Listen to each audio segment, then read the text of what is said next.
पता होगा क्षेत्रीय ग्रामीण बैंक की स्थापना हुई थी। कब हुआ था? 2 अक्टूबर 1975 को। 2 अक्टूबर 1975 को किसके सुझाव पे? शिव रमन कमेटी के सुझाव पे। किसके? शिव रमन कमेटी के सुझाव पे।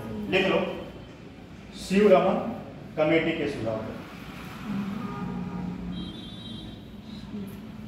जो कंडीशन लिखी है बैंक खोलने के लिए यही वाली फॉलो होती है दूसरी है?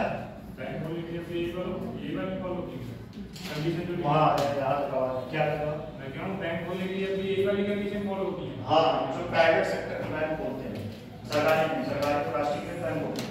सरकार तो अपना देगा, उसमें अपनी शेयर बढ़ा देगा 51% में। लेकिन कोई प्राइवेट सेक्टर का बैंक अगर खोलना चाह रहा है, ये टर्म्स एंड कंडीशन उसको फुलफिल करना पड़ेगा। 1000 की संपत्ति रहेगी तभी वो जाके बैंक के लिए लाइसेंस ले सकता है। और एक बात जान लो, बैंक का लाइसेंस लेना आसान बात नहीं होता, बड़ा टफ बात होता है। क्या होगा? नींद क्यों आ रही है? मजा नहीं आ रहा है कि नींद आ रही है? अच्छा, आपको डॉक्टर हैं, वो स्वास्थ्य आपका नहीं ठीक है। ये बड़े वही हाल है कि जब वैद्य खुद बीमार है तो वैद्य के पास कौन आएगा?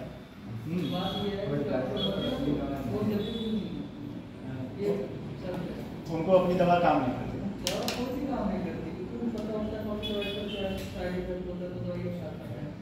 अच्छा, दवाई नहीं खाते, ये भी बड़ी बात है। ये तो मुझे आज पता चला, इसीलिए डॉक्टर लोग बीमार जल्दी कम पड़ते हैं तो ठीक नहीं। हम लोग पता ही नहीं रहता, जो भी देते सब खा के किनारे, जो होगा देखा जाएगा। कोई एक बीमारी के लिए डॉक्टर जो है 10 टैबलेट देता है, वो तुक्का मारता है। झोला छाप डॉक्टर जो होते हैं ना, वो तुक्का मारते हैं, अंधे तीर मारते हैं, कोई ना कोई दवा काम कर जाएगा। ठीक है, और काम कर गया तो ठीक है, नहीं काम किया तो भाई रेफर कर देंगे, जाओ भाई जिला अस्पताल, या तो लखनऊ जाओ या तो जहां मन करे जाओ। हमारे बस में जितना था उतना दवा किया। चलो, क्षेत्रीय ग्रामीण बैंक यह 2 अक्टूबर 1975 को स्थापना हुआ था। ये स्थापना के समय टोटल इसके 196 ब्रांच थे। टोटल कितने थे? लिख लो, 196 ब्रांच टोटल स्थापना के समय खुले थे। 196 ब्रांच। और इस बैंक के स्थापना के लिए सुझाव कौन दिया था? शिव रमन कमेटी ने। और इस बैंक को स्थापना करने के पीछे क्या उद्देश्य रहा? क्यों स्थापना करना पड़ा क्षेत्रीय ग्रामीण बैंक का? क्यों स्थापना करना पड़ा? क्योंकि जैसा कि मैंने कल बताया था, जो है किसान जो है कहां से ऋण लेते हैं? ऑर्गेनाइज और अनऑर्गेनाइज। तो किसान जो है किसमें फंस जाते थे? साहूकार के चंगुल में फंस जाते थे। उसी किसानों को बचाने के लिए, साहूकार के चंगुल से बचाने के लिए क्षेत्रीय ग्रामीण बैंक की स्थापना किया गया था। और इसमें फंडिंग ज्यादातर कौन करता है? नाबार्ड करता है। कौन करता है? नाबार्ड करता है। इसको खोलने के लिए, या कह सकते हैं क्षेत्रीय ग्रामीण बैंक की स्थापना करने के लिए 3 लोग मिलकर करते हैं। कौन कौन? 3 लोग होते हैं। पहला होता है सरकार, ठीक। दूसरा होता है प्रयोजक जिसको बोलते हैं स्पॉन्सर, ठीक है, प्रयोजक। तीसरा होता है राज्य। तीसरा होता है राज्य। फिर से समझिए, क्षेत्रीय ग्रामीण बैंक का स्थापना करना कब आया? 2 अक्टूबर 1975। ये बहुत बार क्वेश्चन बना हुआ प्रीलिम्स में। किसके सुझाव पे? शिव रमन कमेटी के, ठीक है। इसको स्थापना करने के लिए 3 लोग मिलकर करते हैं, ठीक है। कौन कौन करता है? सरकार, प्रयोजक और राज्य सरकार, ठीक है। इन तीनों लोगों का पैसा इसमें लगता है। राज्य सरकार का शेयर होता है 50%। ध्यान देना, टोटल 100 आना चाहिए। राज्य सरकार का शेयर कितना होता है? सॉरी, केंद्र सरकार, ये केंद्र सरकार है। केंद्र सरकार का शेयर कितना होता है? 50%, जो वही नाबार्ड होता है वही शेयर करता है। उसके बाद जो प्रयोजक होता है, इसका होता है 35%। ये लिख लेना, ये प्रीलिम्स में आया हुआ एग्जाम है कि कितने लोगों का कितना शेयर होता है। अब कितना बचा? 15% शेयर होता है राज्य सरकार का। 15% शेयर होता है राज्य सरकार का। बात समझ में आया कि नहीं? क्षेत्रीय ग्रामीण बैंक की स्थापना 2 अक्टूबर, इसका लिखवाएंगे नहीं क्योंकि यही बात लिखवाना है। शब्दों में, इस फॉर्मेट को बना लिया। स्थापना हुआ 2 अक्टूबर 1975। स्थापना के समय टोटल 196, लेकिन वर्तमान समय में अभी रिसेंट में वर्तमान में कुल शाखा कितना है, कौन बताएगा? वर्तमान में कुल शाखा कितना है? उस दिन मैंने बताया, एकदम से 28। कितना है? 28। ठीक, 28 शाखा, जिसका 26 शाखाएं अभी रिसेंट में विलय करती है। 26 शाखाएं किसमें विलय करती है, ये परसेंटेज लिखिए। अब समझो प्रयोजक क्या होता है। सरकार तो समझ में आ गया, सरकार मतलब नाबार्ड फंडिंग करता है। प्रयोजक कौन होते हैं? प्रयोजक जो होते हैं वाणिज्यिक बैंक नहीं है, वाणिज्यिक बैंक होते हैं। कौन होते हैं? वाणिज्यिक बैंक। लिख लो, वाणिज्यिक बैंक। वाणिज्यिक बैंक कौन कौन से है बताओ? वाणिज्यिक बैंक कौन कौन से है? Total 12 bank. ये जो टोटल 12 बैंक है यही प्रयोजक होते हैं। अब कभी देखना, जैसे हर जिले का अलग अलग प्रयोजक होता है, स्पॉन्सर होता है। हो सकता है जैसे हमारे यहाँ संत कबीरनगर डिस्ट्रिक्ट में SBI स्पॉन्सर बैंक है। SBI मतलब क्या है? क्षेत्रीय ग्रामीण बैंक में अपना शेयर किया है 35%। SBI ATM भी जारी करता है, SBI का ही ATM होता है, क्षेत्रीय ग्रामीण बैंक। हर जिले में अलग अलग, जैसे बस्ती में बैंक ऑफ बड़ौदा है, ठीक है, और इलाहाबाद बैंक तो मर्ज हो गया, नहीं तो इलाहाबाद में इलाहाबाद बैंक क्षेत्रीय ग्रामीण बैंक का स्पॉन्सर बैंक था। हर जिले का अपना अलग अलग स्पॉन्सर बैंक होता है। यहाँ पे कभी जाके देखना, जो भी क्षेत्रीय ग्रामीण बैंक है ना, उसके बगल में लिखा होगा स्पॉन्सर बैंक। कभी भी जाके देखना, शाखा पे जाना क्षेत्रीय ग्रामीण बैंक, वहां पे देखना आपको दिया रहेगा कौन सा बैंक उसका स्पॉन्सर है। तो सरकार में कौन आ गया? नाबार्ड आ गया 50% शेयर। स्पॉन्सर में कौन हो गया? वाणिज्यिक बैंक। प्राइवेट सेक्टर में ध्यान दीजिएगा, पब्लिक सेक्टर का बैंक होना चाहिए और सरकारी राष्ट्रीयकृत बैंक होना चाहिए, नेशनलाइज बैंक। वो क्या करते हैं? शेयर करते हैं 35%। और राज्य सरकार, जिस राज्य में इसकी स्थापना की जा रही है, उत्तर प्रदेश, बिहार और सारी जगह जहां जो राज्य है जो स्थापना किया जा रहा है, उस राज्य सरकार का शेयर 15% होगा। और एक क्वेश्चन बहुत इंटरेस्टिंग बना है कि कौन से 2 स्टेट हैं जहां पे एक भी क्षेत्रीय ग्रामीण बैंक नहीं है? कोई बता सकता है? बहुत बार क्वेश्चन आया हुआ। 2 ऐसे नोट पे लिख लेंगे, नोट 2 ऐसे राज्य हैं जहां एक भी ग्रामीण बैंक नहीं। कौन कौन सा है बता सकते हो कोई? नॉर्थ ईस्ट का एक है, अभी एक तो आपने सही बताया, एक सही बताया, गोवा। एक गोवा, ये क्वेश्चन आया हुआ है, प्रीलिम्स में भी आया हुआ है और वनडे में भी आया हुआ। TCS में तो आया ही, वनडे में वीडियो का एग्जाम जब हुआ था 2016 में, वीडियो का एग्जाम, ये क्वेश्चन आया हुआ है। वीडियो के एग्जाम में पूछा था कि कौन सा ऐसा राज्य है कि जहां पे एक भी क्षेत्रीय ग्रामीण बैंक नहीं। तो एक गोवा हो गया, एक हो गया सिक्किम। ठीक, गोवा और सिक्किम लिख लो, गोवा और सिक्किम। ये 2 ऐसे राज्य हैं कि जहां पे एक भी क्षेत्रीय ग्रामीण बैंक नहीं। क्षेत्रीय ग्रामीण बैंक का फंक्शन समझ में आया है? इतने मंद क्यों? समझ में आ गया? क्या क्या फंडिंग कहां से होता है, कार्य प्रणाली, कार्य करने की प्रक्रिया क्या है, फंक्शन क्या है, ठीक है, इनका चयन कैसे होता है, इनके चयन का भी।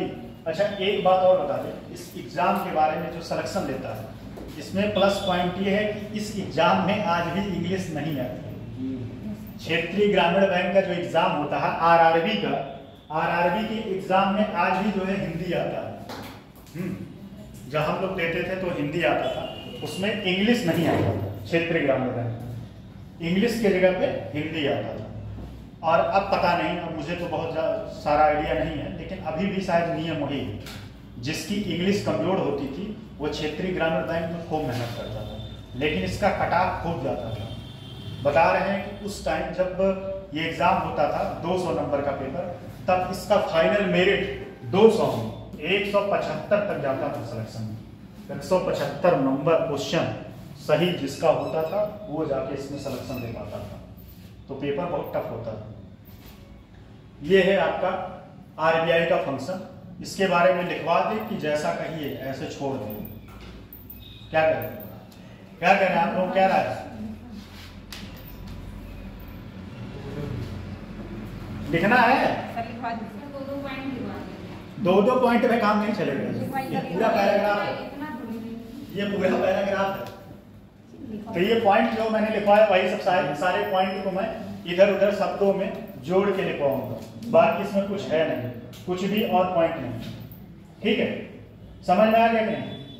एक पॉइंट लिख लीजिएगा इसमें। स्टार्टिंग में जब इस बैंक की स्थापना की गई थी तो 4 राज्यों में की गई थी। कौन कौन सा राज्य लिख लीजिए स्टार्टिंग के समय 2 अक्टूबर 1975 में, नोट में लिख लीजिएगा। 4 राज्यों में इसकी स्थापना कौन कौन से राज्यों में की गई थी? एक उत्तर प्रदेश में मुरादाबाद और गोवा में। उत्तर प्रदेश में मुरादाबाद और गोवा में, गोवा सॉरी गोरखपुर। उत्तर प्रदेश में मुरादाबाद और गोरखपुर। गोरखपुर कहाँ है? गोरखपुर गया गाँव घूम गया, वहाँ पे रामगढ़ ताल है और वहाँ पे बोटिंग होता है। ठीक है, रामगढ़ ताल पे योगी जी का काफी फोकस रहता है रामगढ़ ताल पे। वो टूरिज्म प्लेस बन गया एकदम, बहुत बेहतरीन जगह है। कभी मौका मिले तो जाइएगा, जीवन में घूमा करो। जब आप ज्यादा घूमते हैं तो पता है क्या होता है, बहुत सारी चीजों को आप अनुभव कर पाते हैं जो किताबों से आप कभी नहीं अनुभव कर पाते। घूमने से आपके विभिन्न प्रकार के लोग मिलते हैं, आप विभिन्न प्रकार के लोगों का माइंडसेट पढ़ते हैं कि प्रत्येक, जैसे एक दिन बताए थे ना, कुएं का मेढक अगर है तो कुएं में ही जानेगा कि बस दुनिया इतनी है।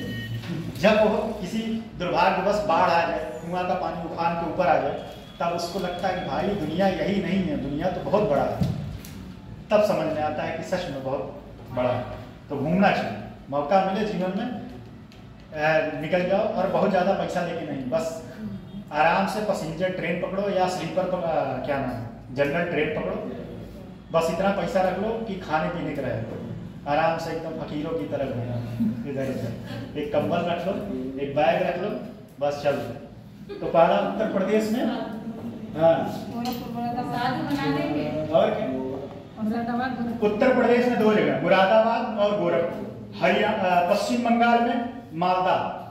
पश्चिम बंगाल में मालदा, मालदा एक जगह है पश्चिम बंगाल में। पश्चिम बंगाल में मालदा। हरियाणा में भिवानी, हरियाणा में भिवानी, भिवानी। और राजस्थान में जयपुर, राजस्थान में जयपुर, भिवानी। ठीक, तो ये आपका हो गया। ठीक है, अब अगला टॉपिक है सहकारी बैंक, कोऑपरेटिव बैंक। ऐसे पूछ रहे हैं, कंफ्यूजन हो तो लिखवा दें, यही बात लिखवाएंगे। बढ़िया से चार्ट बनाया करें। चार्ट देखिए कैसे बनाए, चार्ट कहाँ है, चार्ट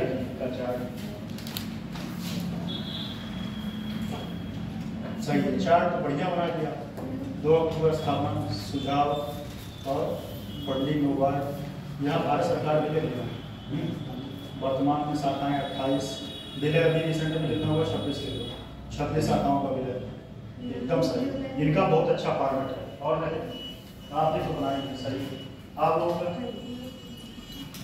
नहीं फॉर्मेट बनाए, सही है। फॉर्मेट बना लीजिए, फिर इसके उनका तबियत नहीं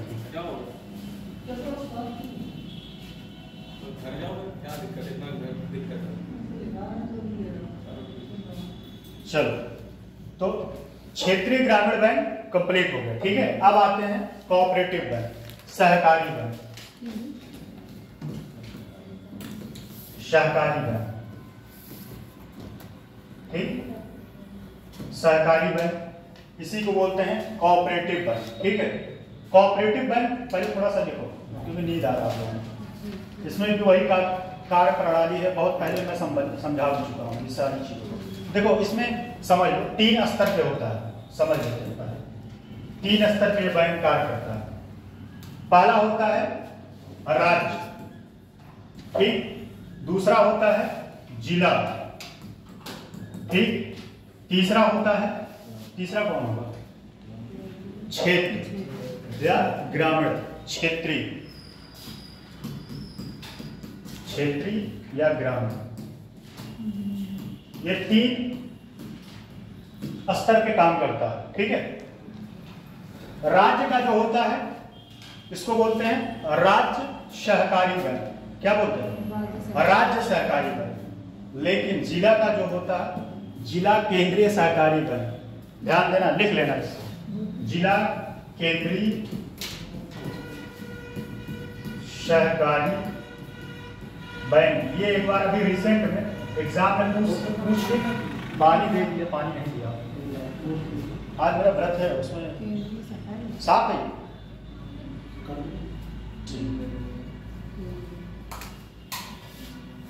ये एक बार एक क्वेश्चन पूछ लिया था ये वाला कि जिला केंद्रीय सहकारी बैंक यह किस स्तर का बैंक है, जिला लेवल का, राज्य लेवल का या क्षेत्रीय लेवल का। बहुत सारे लोग केंद्र के नाम से कंफ्यूज हो जाएंगे कि नहीं, समझेंगे कि ये केंद्र लेवल का बैंक है, लेकिन ये जिला लेवल का बैंक होता है। लिख लो ये तीनों,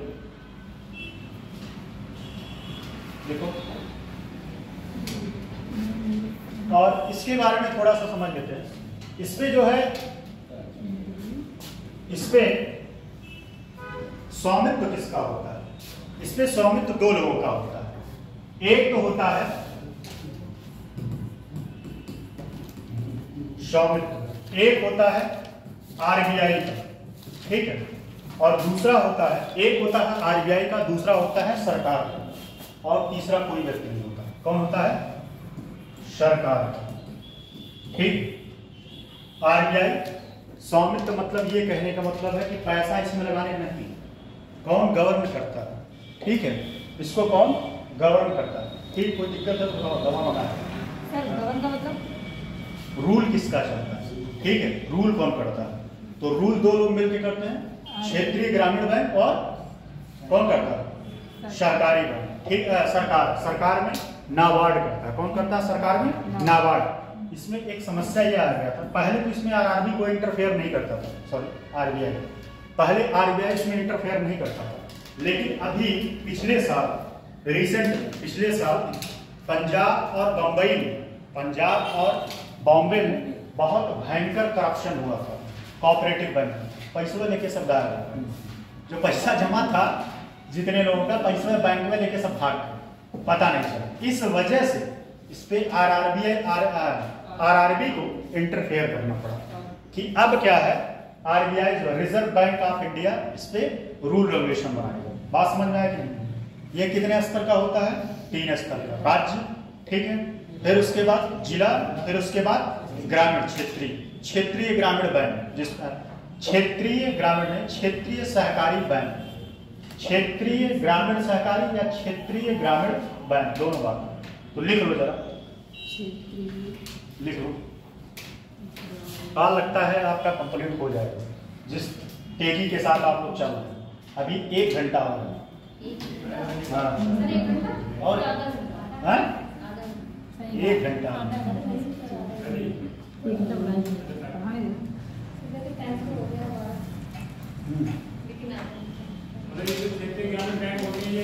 एक डिस्ट्रिक्ट में एक हो सकती है, एक डिस्ट्रिक्ट में एक ही होगी, और क्षेत्रीय ग्रामीण बैंक है जो आरबीआई। देखो एक डिस्ट्रिक्ट में, लेकिन शाखाएं उसकी कई सारी, शाखाएं कई सारी। बात समझ में आया, जैसे सरकारी बैंक है ये तो, हाँ, ये शाखाएं दिए थी। इसमें क्या है, एक राज्य लेवल पे हो गया, जिला में सिर्फ एक बैंक हो, एक शाखा होगा कोऑपरेटिव का, और क्षेत्र में बाबू क्षेत्र लेवल पे कोई चौराहा या कोई नगर जैसे कस्बा है, एक शाखा वहाँ, मतलब 3 ही शाखाएं होंगी, एक राज्य पे, एक जिला पे और एक क्षेत्र में। लेकिन ग्रामीण बैंक में क्या है, ग्रामीण बैंक में शाखाएं बहुत सारी हो सकती है, शाखाएं कई सारी हो सकती है। आप देखो जगह जगह पे ग्रामीण बैंकों का होता है, ठीक है। लेकिन इसमें क्या है, कि स्पॉन्सर पूरे जिले का एक ही बैंक करेगा। ध्यान देना, हर शाखा का अलग अलग स्पॉन्सर नहीं होता। अगर कोई क्षेत्रीय ग्रामीण बैंक है और उसकी स्थापना हुई है तो उस पूरे जिले में स्पॉन्सर एक ही बैंक होगा जो उस पूरे जिले का स्पॉन्सर बना। बरेली का सर्च मार लेना कभी भी, कौन सा बैंक है, कौन सा बैंक इसको स्पॉन्सर करता है, या पीलीभीत में कौन सा बैंक ऑफ बड़ौदा है। बैंक ऑफ बड़ौदा है कंफर्म, मतलब बैंक ऑफ बड़ौदा यूपी ग्रामीण बैंक है, वही आती है। जो भी हो। हम जैसे दो जगह का मुझे पता था कि 3 जगह का, एक इलाहाबाद का, एक मेरे यहाँ SBI संत कबीर नगर का, बस्ती में बैंक ऑफ बड़ौदा है। अच्छा हाँ, बैंक ऑफ बड़ौदा बस्ती में ही नहीं, हमारे अयोध्या में भी बैंक ऑफ बड़ौदा, वहाँ भी स्पॉन्सर बैंक है। ठीक है, बड़ौदा यूपी ग्रामीण बैंक, बड़ौदा लिखा है, बड़ौदा यूपी ग्रामीण बैंक पूरा। इसका मतलब वो जो बड़ौदा बैंक है, बैंक ऑफ बड़ौदा, वो उसका स्पॉन्सर बैंक है। ठीक है, बात समझ में आएगी।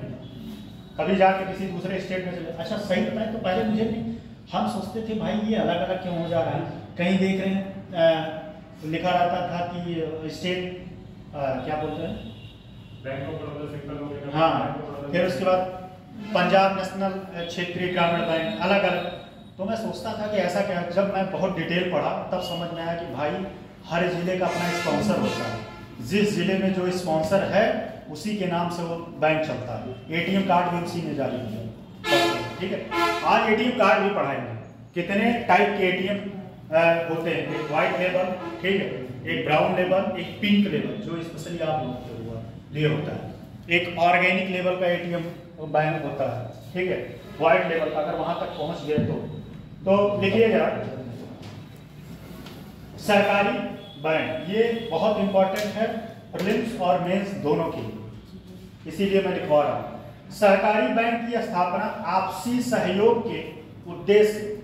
एक बात इसमें फिर से समझ लीजिएगा, रूल रेगुलेशन कौन करता है, सरकार और RBI, लेकिन पैसा सारे लोग मिला के इस बैंकों का करते हैं स्थापना।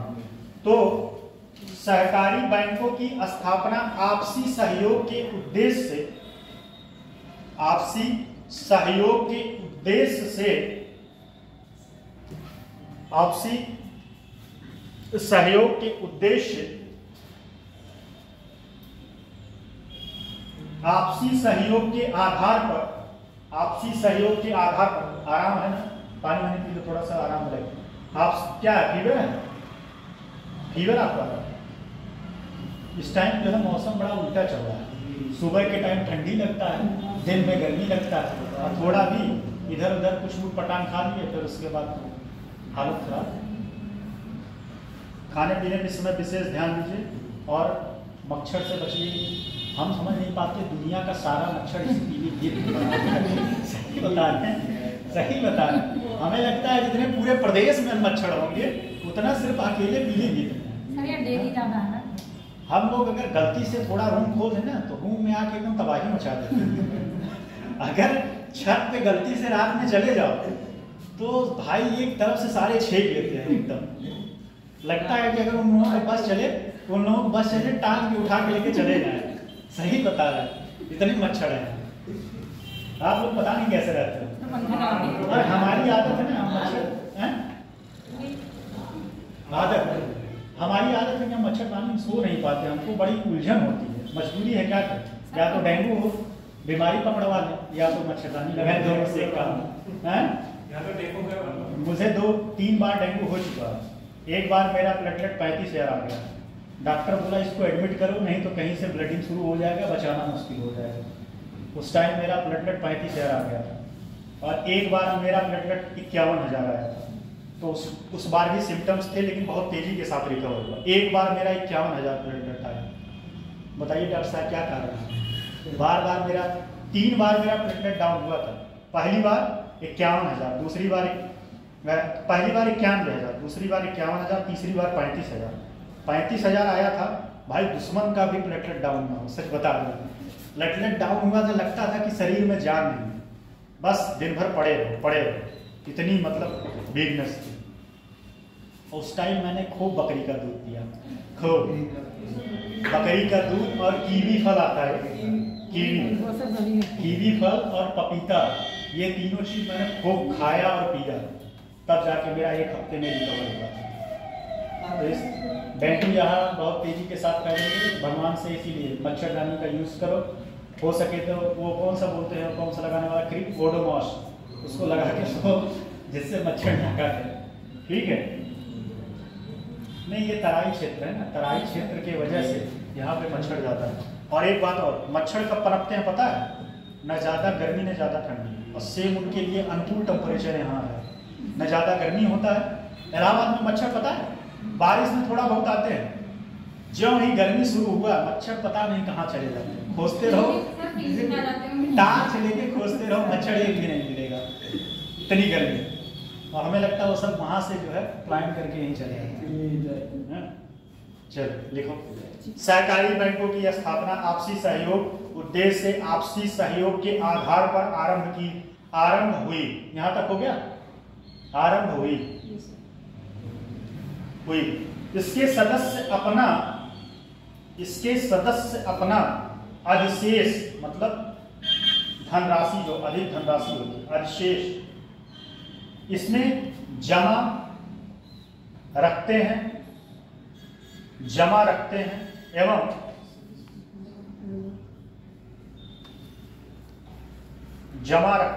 एवं आवश्यकता पड़ने पर इसमें ऋण प्राप्त करते हैं। आवश्यकता पड़ने पर इससे ऋण प्राप्त करते रहते हैं। सहकारी बैंकों को दो प्रमुख भागों में,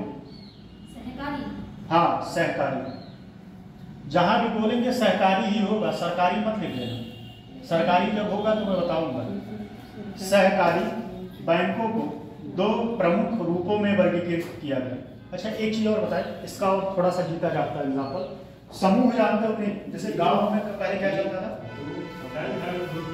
सेल्फ हेल्प ग्रुप जो होता है, उसमें 2, 4, 10 लोग मिलकर एक समूह बनाते हैं, ठीक है, और उसमें पैसा जमा करते हैं। हर व्यक्ति 2000, 3000, मान लो 10 लोग, और प्रत्येक व्यक्ति 2000 रुपये जमा करता है। 10 लोगों का कितना हुआ? 2 लाख। ठीक है, कहने का मतलब ये है कि आप उस समूह को ज्वाइन किए, आपको जब मन करे, 12 महीने का होता है, तो 12 महीने में कितना हो जाएगा? 2000 हिसाब से 12 महीने का कितना होगा? 2,40,000 होगा। हम गलत बोल दिए तो आप लोग भी गलत बोल रहे हैं। 2000 रुपये एक महीने का, 12 महीने का कितना हुआ? 12 दूनी 24, 24,000 रुपया हुआ। 2,40,000 नहीं होता। क्या मैथ पढ़ते हो? क्या मैथ पढ़ते हो? मतलब मैं गलत बोल दिया तो उसके बाद उसी में हाँ मिलाया। ठीक, बड़ा अमाउंट लेते हैं जिससे लाख में पहुंचे, बड़ा अमाउंट लेते हैं जिससे लाख में पहुंचे, समझने में आसानी होगी। मान लो 2,20,000, ठीक है, 2,40,000 डिवाइड करो कितना आएगा? 2,40,000 का बताओ, जल्दी बताओ। 2,40,000 या ऐसे करो, 3 लाख का करो। 3 लाख को 12 से डिवाइड करो और कम से कम 5,000 में अमाउंट है, जो भी है। चलो एग्जांपल लेके समझाते हैं, जो भी है समझाने का तरीका समझो। मान लो 2 लाख रुपए उस समूह में जमा होगा, ठीक है, समझिएगा। 1 साल में उस समूह में 2 लाख रुपए जमा होता है। कितना होता है? 2 लाख रुपए, ठीक है। और इसमें अलग अलग मेंबर सदस्य हैं। जिस दिन आप इस समूह को ज्वाइन किए, जिस दिन, उसी दिन या उसके अगले महीने आप 2 लाख रुपए निकाल सकते हैं। 2 लाख रुपए निकाल सकते हैं। फायदा यही होता है इसमें। जैसे आपने ज्वाइन किया इस समूह और सारे लोगों का पैसा मिला के 1 साल में 2 लाख रुपए होता है, सबका किस्त होता है हर मंथ का। मान लो आपको किस्त की जरूरत, आपको पैसे की जरूरत है, आपने समूह को ज्वाइन किया, आपको अगले महीने 2 लाख रुपए की जरूरत है। आप क्या करेंगे? बता देंगे 1 महीने पहले अल्टीमेट दे देंगे, भैया हमें अगली बार समूह में उठाऊंगा, उसको समूह में उठाऊंगा, मतलब 2 लाख रुपए अगली बार हम लेंगे। 2 लाख रुपए आप अगली बार ले लिए, अब 1 साल तक आपको भरना है, 1 साल तक भरना। फायदा ये होता है कि आपको तुरंत पैसे ऑन द स्पॉट मिलता है। समूह का फायदा ये होता है। समझ में आया कि नहीं? समझ में आया? पैसा, उसके बाद आप पैसा भरते हो, फिर ये टर्म चलता है, फिर अगली बार किसी दूसरे व्यक्ति को, फिर किसी दूसरे व्यक्ति को, फिर आपको 1 साल तक पैसा नहीं मिलेगा। अगर आपने इस महीने उठा लिया, जैसे आपने जॉब ज्वाइन किया, आपने अगले महीने उठा लिया, अब 12 महीने तक आपको किस्त भरना है, आप पैसा नहीं उठा सकते, 12 महीने के बाद फिर उठा सकते। बात समझ में आ गया? सेम उसी कॉन्सेप्ट पे भी चलता है। तो राज्य सहकारी समझ में आता है कि नहीं? इतना चिल्लाते हैं और हाँ हाँ भरा करो, थोड़ा एनर्जी मिलता है। जैसे कोई हाथ से कभी होता है तो क्या कहता है, ताली बजाते हैं, इससे एनर्जी मिलता है कि हाँ ठीक है, सही चलता है, तो राज्य सहकारी और शहरी सहकारी लिखिए। हाँ, बोले थे दो प्रमुख रूपों में वर्गीकृत किया गया। पहला इसमें था राज्य सहकारी और शहरी सरकारी। राज्य सहकारी को state cooperative bank,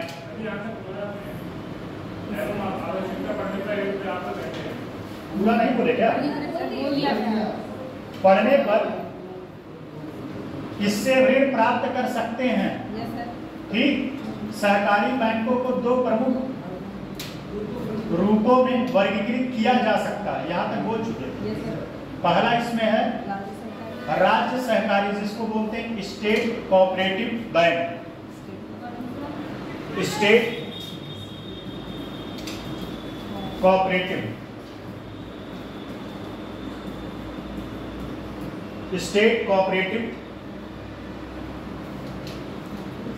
bank, state cooperative bank.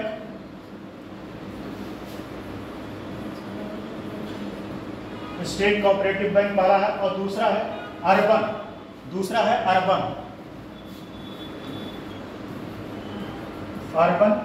Cooperative bank. Urban मतलब जिला होता है। कहाँ पढ़े थे? शहरी। हम कहे कि नया मीनिंग ला के बैठा दिए, शहरी सहकारी। ठीक, अब थोड़ा सा लिखो इनके बारे में। सामान्यतः ये दोनों नहीं, बस लिखो, दो स्तर पे है, उसी में आ जाएगा। लिखो, सामान्यतः राज्य सहकारी बैंकों का पंजीकरण, सामान्यतः राज्य सहकारी बैंकों का पंजीकरण, राज्य सहकारी बैंकों का पंजीकरण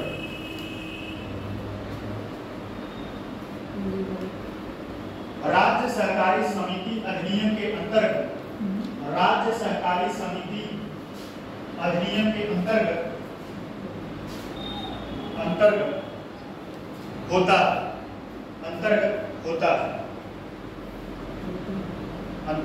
होता है एवं यह उसी राज्य में कार्य करेंगे जिसमें पंजीकृत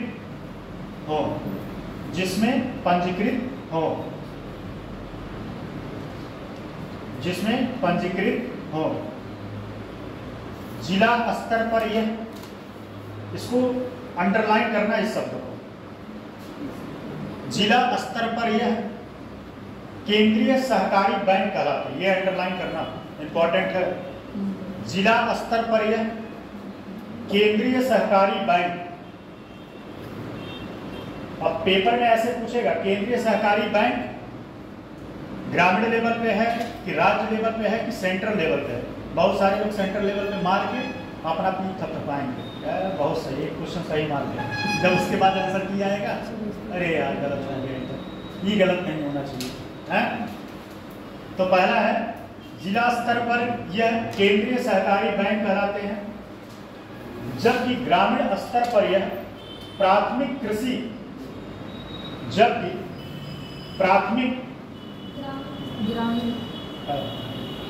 ग्रामीण स्तर पर यह प्राथमिक, इसको भी अंडरलाइन करना, प्राथमिक, जबकि ग्रामीण स्तर पर यह प्राथमिक कृषि ऋण समितियां कहलाते हैं।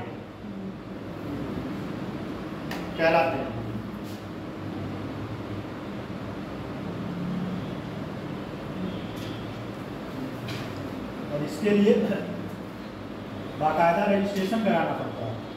ये नहीं कि फालतू में ऐसे 10 लोग मिलकर पैसा इकट्ठा करना शुरू कर दिया, पता चले जिस दिन 2-4 लाख रुपया होगा उस दिन लेके अपना जाके ताजमहल में पार्टी वार्टी करके किनारे हो, उसके बाद पैसा लेके खोजते रहो, जैसे आया था सन 2012 और 15 के बीच। ठीक है, अगले पैराग्राफ से शहरी सहकारी बैंकों का पंजीकरण। शहरी सहकारी बैंकों का पंजीकरण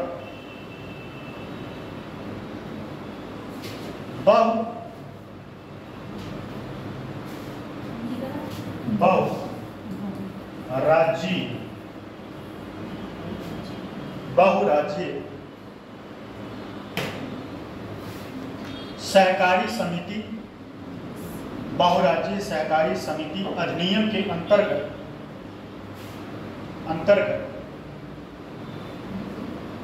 होता है।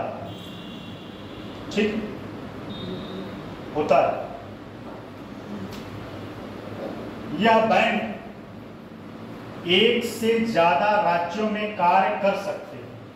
यह बैंक एक से ज्यादा राज्यों में कार्य कर सकते हैं। प्रारंभ में यह कृषि के उद्देश्य से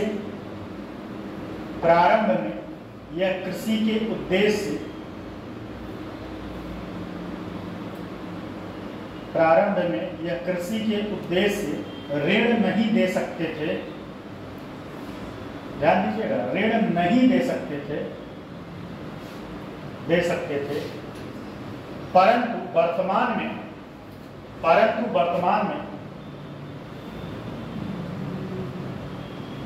यह कृषि के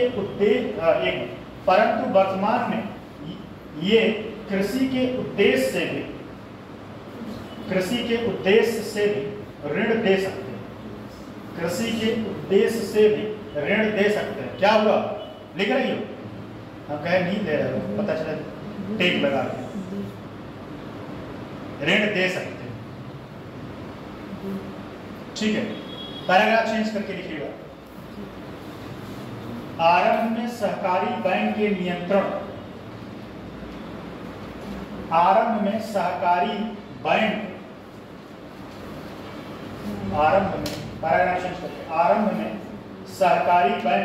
आरबीआई के नियंत्रण में नहीं आते थे। शुरू के समय आरंभ में सहकारी बैंक आरबीआई के नियंत्रण में नहीं आते थे।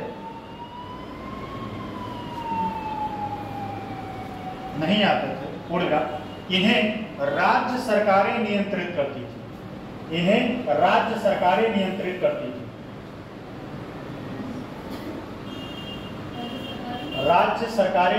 करती थी। State government.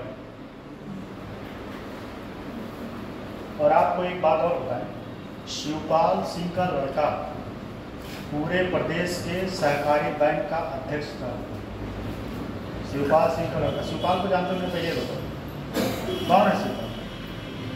यही नहीं पता तो शिवपाल के लड़के क्या जाना?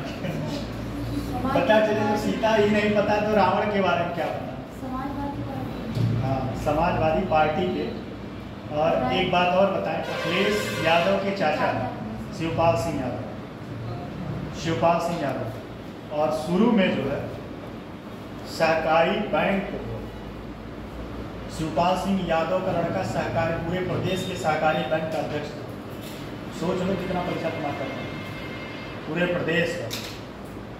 बाद में उसको हटाया गया। इसमें वो होता है ना, चुनाव होता है। मेरे पटदार चाचा, वो पटीदार समझते हो नहीं? क्या होता है पड़ोसी? हम लोगों के यहाँ बोला जाता है पटीदार। पड़ोसी मतलब जैसे इसको हम सोचते हैं, तो हम लोगों का बाबा लोगों का रिलेशन, उनके बाबा हमारे बाबा भाई हुआ एक पीढ़ी पहले।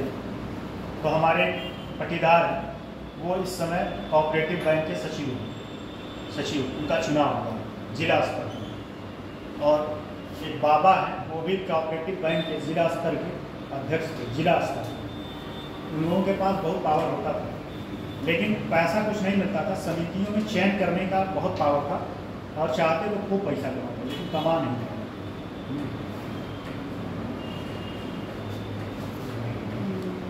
हो गया। परंतु इन्हें राज्य सरकारें नियंत्रित करती थी। परंतु 1966 परंतु 1966 इसको क्या बोलेंगे भाई, जो लिख लो, हम लिखे हैं, हाँ, जो भी बोले।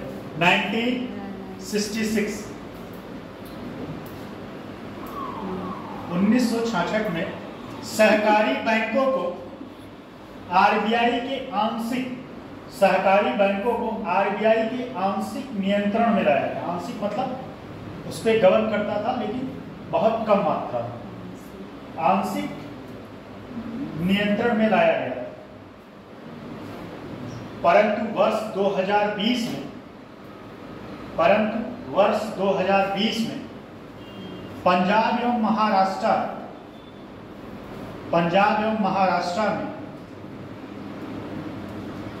सहकारी बैंकों में हुए घोटाले के कारण सहकारी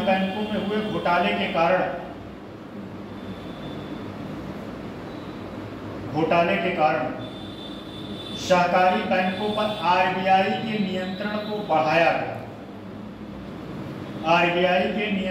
बढ़ाया गया।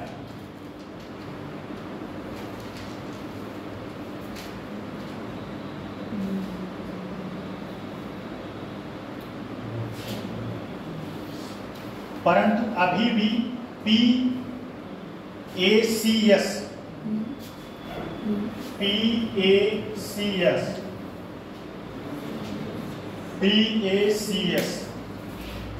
आरबीआई के, अच्छा क्या हुआ, अच्छा PACS आरबीआई के नियंत्रण से बाहर। PACS का कोई फुल फॉर्म बता सकता है? प्राथमिक एग्रीकल्चर करते हैं। PACS आरबीआई के नियंत्रण से बाहर है। PACS पर नियंत्रण नाबार्ड, PACS पर नियंत्रण नाबार्ड,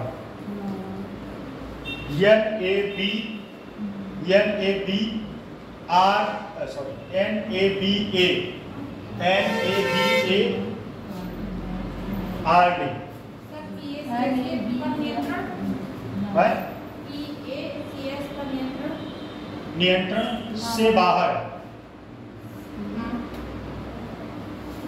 एक मिनट, कहीं दो ही बात PAC हो रही है, पूरी लाइन पढ़ के बताओ अभी, पूरी लाइन। परंतु यहां से लिखे, परंतु अभी भी PACS आरबीआई के नियंत्रण से बाहर है। ये हो चुका है। दूसरी लाइन है PACS का नियंत्रण नाबार्ड करती। अच्छा, नाबार्ड का फुल फॉर्म कौन बता सकता है? और नाबार्ड की स्थापना करती है। हाँ, नाबार्ड एक प्राथमिक सेक्टर के लिए फंडिंग करता है, क्षेत्रीय ग्रामीण बैंक, ठीक है। इसका पूर्णतः कार्य होता है कि जो प्राथमिक क्षेत्र होते हैं या कह सकते हैं एग्रीकल्चर से संबंधित, उसको ये फंडिंग करता है। क्या करता है? फंडिंग करता है, रूल रेगुलेशन ही बनाता है। नाबार्ड की स्थापना कब हुई थी, कौन बता सकता है? कंफर्म। और सेबी की स्थापना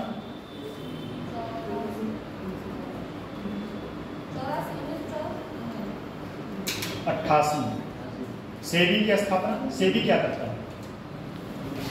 सेबी जो है मैच्योर फंड पर क्या करता है? जो चिट फंड कंपनियां होती हैं उस पर क्या होता है? कंट्रोल होता है उसी पर। अभी रिसेंट में पिछले साल सेबी के अध्यक्ष को लेकर काफी विवाद खड़ा हो गया, पता है कि पेपर में सुना था? सेबी के अध्यक्ष जो एक फीमेल थी, नाम मुझे याद नहीं आ रहा, उनका बहुत सारे, उनके पति का बहुत सारे कंपनियों में पैसा लगा हुआ था और उसके लिए काफ़ी विवाद हुआ। बाद में उनको हटा दिया गया। और सबसे इंटरेस्टिंग बात यह है कि वह सेबी की पहली महिला अध्यक्ष थी। इसके पहले कभी कोई महिला नहीं अध्यक्ष थी सेबी। यही आप लोगों के लिए प्राउड की बात है, ठीक है। तो ये आपका हो चुका जिला सहकारी बैंक, ठीक। और एक चीज और थोड़ा सा सुन लो, कुछ कोड है, लिख लो बस। प्राथमिक क्षेत्रों को दिया जाने वाला ऋण, प्राथमिक क्षेत्रों को एक मिनट, प्राथमिकता वाले ऐसे लिखिएगा, प्राथमिकता वाले, देखो पैनल भी बंद होने वाला है, जाओ बंद करो उसको, टू कर रहा है, पैनल भी बंद हो जाए, टाइम का कि नहीं अभी 1.5 घंटा, तब कोई बात नहीं, बंद हो जाए फिर मैं नॉन स्टॉप ऐसे बढ़ाऊंगा। प्राथमिकता वाले क्षेत्रों को दिया जाने वाला ऋण, priority sector lending, priority sector lending, देखो कुछ प्रायोरिटी होता है लोन देने के लिए, उसको आपको लोन देने के लिए प्रेफर करना पड़ता है, प्रेफरेंस दिया जाता है कि आप उसको लोन, आप इस सेक्टर को लोन दे ही सकते, दोगे अनिवार्य है। जैसे कि एजुकेशन, अगर आपको बाहर पढ़ने जाना है विदेश, ठीक है, तो आपको लोन मिलेगा, जाना विदेश अगर जाना है तो पैसा मिल जाएगा, जिसको बोलते हैं एजुकेशन लोन है, एजुकेशन लोन मिलता है, ठीक है, एग्रीकल्चर के लिए मिलता है, ठीक है, एग्रीकल्चर के लिए मिलता है, सुन लो बस, वैसे बहुत सारे हैं, लिख लेना, चाहे सुने रहो तो काम आएगा। पहला है एजुकेशन, दूसरा है फूड प्रोसेसिंग, तीसरा इसमें आ जाएगा निर्यात, तीसरा निर्यात, फिर उसके बाद MSME, स्मॉल एंड मीडियम, उसके लिए लोन मिलता है, ठीक है, सूक्ष्म एवं लघु जिसको बोलते हैं। उसके बाद नवीकरणीय ऊर्जा, जैसे कि सौर पैनल आप लगाते हैं, उसके लिए भी आप लोन लेने जाएंगे तो आपको प्राथमिकता दी जाएगी। ये प्राथमिकता की श्रेणी में है, इतने लोन देने के लिए इनको प्राथमिकता दी जाएगी। कौन सा है? नवीकरणीय ऊर्जा। प्रधानमंत्री जन धन योजना के ऊपर जो ओवरड्राफ्ट दिया गया है, ओवरड्राफ्ट पता है? जब प्रधानमंत्री जन धन योजना खाता खोला गया था, कब खोला गया था? कल बताया था, बताओ कब? 2014, 28 अगस्त 2014। और टोटल कितने खाता खोले गए थे? Guinness book of the world में नाम दर्ज था। एक दिन में 77,000 कैंप लगा के 1.5 करोड़ खाता खोला गया था एक दिन में, ठीक, 1.5 करोड़ एक दिन में। और इसको Guinness book of the world में नाम दर्ज है। और अभी तक भारत में टोटल जन धन योजना के तहत अकाउंट टोटल ओपन हो चुके हैं 53 करोड़ के आसपास, सॉरी 53 करोड़ के आसपास, 53 CR, जिसमें से सबसे ज्यादा फीमेल के अकाउंट कितना? 29, कल मैंने 39 बोला था, 29%, कितना? 29% जो है फीमेल का अकाउंट है। और शुरू में इस पे 5,000, यही समझ लो, बाद में फिर नहीं बताएंगे, जन धन योजना लिखाने वाली बात नहीं, पहले इस पे 5,000 का ओवरड्राफ्ट दिया जाता था। खाता खुलवाया, 5,000 रुपए आप निकाल सकते थे खाते से। आप उस 5,000 के लिमिट को बढ़ा के 10,000 रुपए, कितना? 10,000 रुपए। तो ये कुछ प्रायोरिटी सेक्टर के थे। एक और है बायोगैस प्लांट। अगर आप बायोगैस प्लांट लगाते हैं तो उसको ये ऋण लेने के लिए आसानी से मिल जाएगा। ये सब सारी चीजें हैं जहां प्राथमिकता होती है, जिनको ऋण देना बैंकों की प्राथमिकता है, देना ही देना है, ठीक है, प्रायोरिटी सेक्टर हो गया। और एक बात और बता दें, देख समझ लो, चाहे इसको कोड में, पहले तो ये लिख लो, इसका नोट लो, DICD लिख दे रहे, DICGC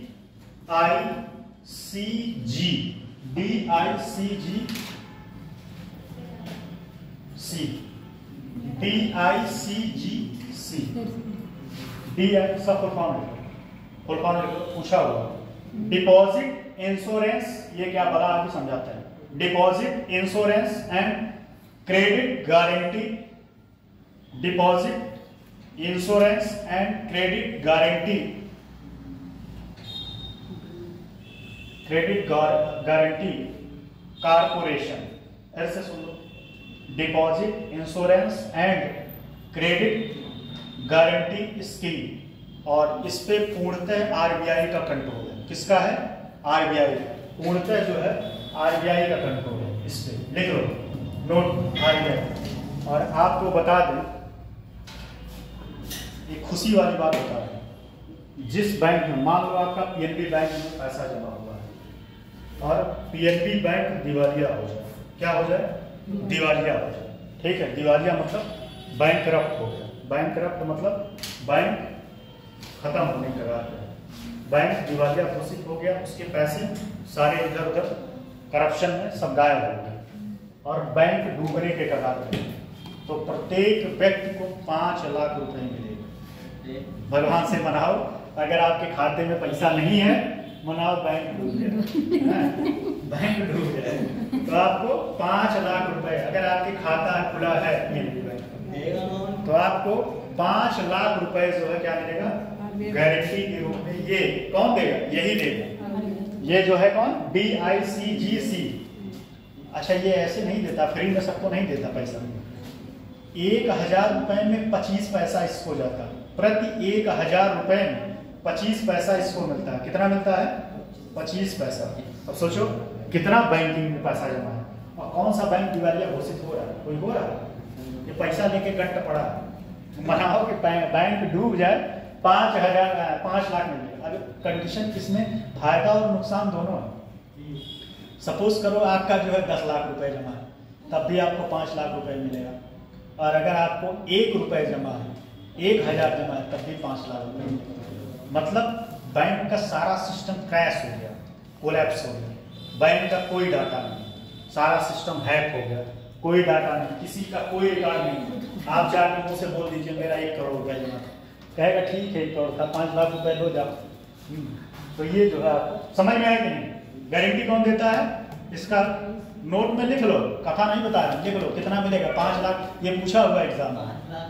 हाँ, अगर बैंक दिवालिया हो जाता है तो पूर्णतः उसका सिस्टम खत्म।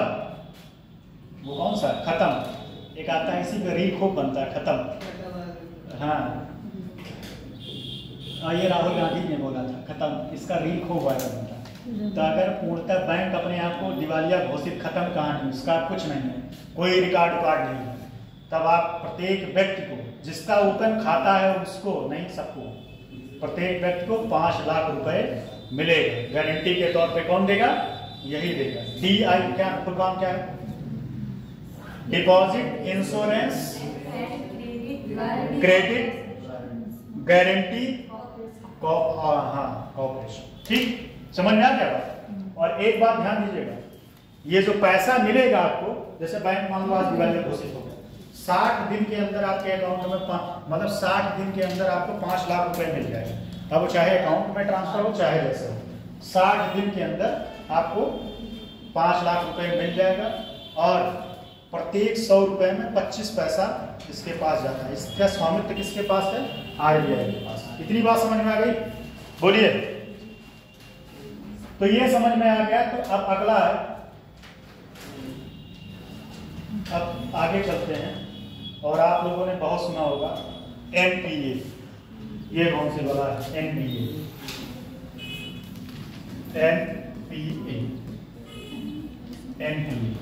ठीक है, इसको बोलते हैं क्या? थक गया। एक टॉपिक खत्म हो गया, जैसे कल 10 मिनट का एक टॉपिक है, उसके बाद खत्म हो। ठीक, वैसे NPA के बाद बेसल नॉर्म्स है।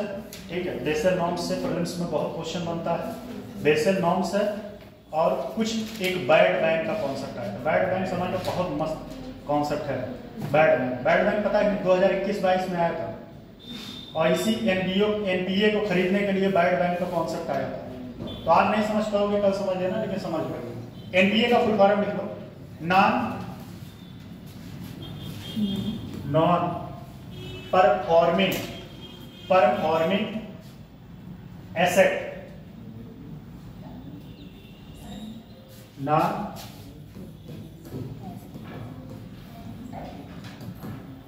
एसेट। एसेट मतलब क्या होता है? एसेट्स क्या होता है? कौन बताए? एसेट्स मतलब, एसेट मतलब धन होता है। ठीक है, नॉन परफॉर्मिंग एसेट। अब ये है क्या, समझो पहले। NPA मतलब क्या होता है? ये होता क्या है पहले तो समझो क्या होता है। पेपर में हमेशा सुनते होंगे आप लोग कि बैंकों का NPA बढ़ रहा है, बैंकों का एनपीए बढ़ रहा है। एनपीए क्या होता है?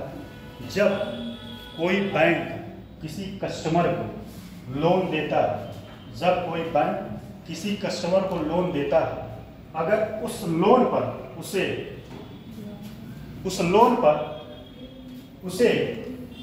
90 दिन तक कोई ब्याज प्राप्त न हो तो उसे एनपीए में डाला जाता है। क्या है? अगर कोई बैंक किसी व्यक्ति को लोन दिया और उस लोन पर 90 दिन तक कोई ब्याज प्राप्त नहीं हुआ तो उसको किस में डाला जाता है? एनपीए में डाला जाता है। और एनपीए की कैटेगरी होती है, इसको 3 भागों में डिवाइड किया गया। पहला है सब स्टैंडर्ड एसेट, दूसरा है डाउटफुल एसेट, तीसरा है लोन लॉस एसेट, मतलब एक है अवमानक परिसंपत्ति। 3 भाग में इसको डिवाइड किया गया एनपीए को, 3 भाग में। पहला इसका क्या है? अवमानक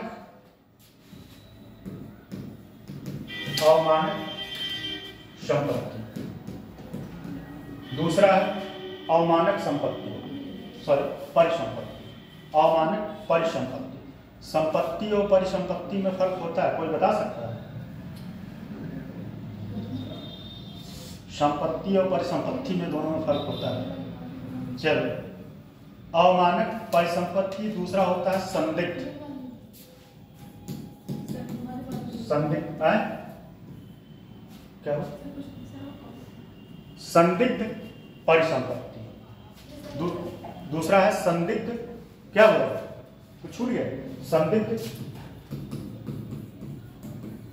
परिसंपत्ति, ये भी परिसंपत्ति। और तीसरा है, पहला हो गया अवमानक परिसंपत्ति, दूसरा है संदिग्ध परिसंपत्ति, तीसरा है डूबी हुई परिसंपत्ति। क्या है? डूबी हुई परिसंपत्ति। इसमें शामिल करने के लिए, ठीक है, नॉन परफॉर्मिंग एसेट क्या होता है? जब, फिर से समझ लीजिए, नॉन परफॉर्मिंग एसेट, जब आप बैंक से पैसा लोन लेते हैं, उस पैसे पर अगर बैंक को 90 दिन तक, कितने दिन तक? 90 दिन तक कोई ब्याज अगर प्राप्त नहीं होता तो वह आरबीआई को सूचित कर देता है कि यह पैसा एनपीए में चला गया है। स्वाभाविक सी बात है। अब उसको 3 कैटेगराइज किया गया। पहला क्या है? 12 महीने तक। पहला जो है 12 महीने तक उसको अवमानना में रखा जाता है। किसमें रखा जाता है? 12 महीने तक अवमानना संपत्ति में। अवमानना मतलब 12 महीने तक उम्मीद है कि पैसा मिल जाएगा, लेकिन कुछ जगह छूट मिला, जैसे एग्रीकल्चर सेक्टर में 1 साल का छूट है, 1 साल और 6 महीने, उसमें ये कंडीशन फॉलो नहीं होता है। जैसे एग्रीकल्चर में आप लोन लेते हैं तो पूरे फसल का 15 महीने का लोन मिलता है। एग्रीकल्चर को छोड़ के अगर आपने लोन लिया किसी और पर्पज से और आपने 90 दिन तक उस पर कोई नहीं लिया तो वो एनपीए घोषित करेगा।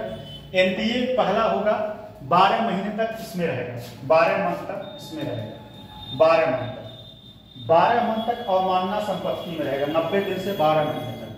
12 महीने से 3 साल तक वो किसमें जाएगा? संदिग्ध। 12 महीने से 3 साल तक, 3 ईयर तक संदिग्ध संपत्ति, ठीक है। फिर से समझ लीजिए, 12 महीने तक कितना? 90 से 12 महीने तक किसमें रहेगा? अवमानना, जिसको बोलते हैं इंग्लिश में सब स्टैंडर्ड परिसंपत्ति। फिर उसके बाद क्या है? डाउटफुल, मतलब अब इसमें डाउट हो गया है कि पता नहीं पैसा मिलेगा कि डूब ही जाएगा। डाउट में आ गया 12 महीने से 3 साल तक वही श्रेणी में होता है।